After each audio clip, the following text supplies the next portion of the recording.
was hers. And I was sitting cross-legged on the couch, the only couch we owned, because I was excited and waiting for Daddy to come home. You see, we all needed things to look forward to, and he was mine.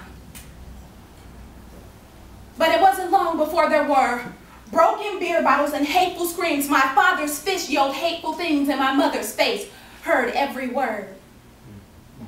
That night I heard my mother cry. He nearly beat her till she died and left our lives for good that night. And although what he did wasn't right, I still loved him.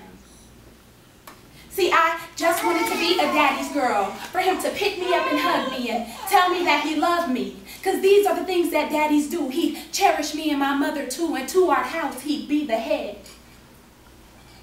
But my daddy, he bore the whip instead. But bitter I am not.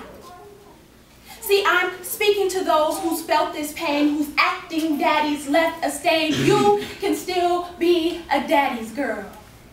See, my father now speaks words so sweet. He'd never raise his fist at me. He is the balm that eased my pain. He washed away my daddy's stain. I never have to wait for him to come home, because he never leaves me alone. And I'll introduce you to him too, because he's standing in the midst of you, my daddy.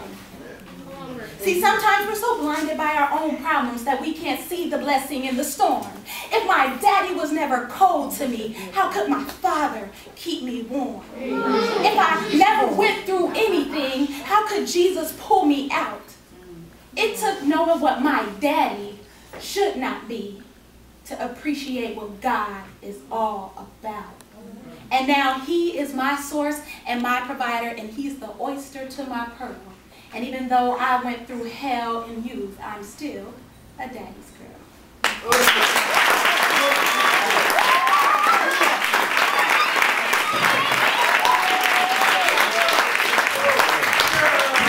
Give him up, give him up.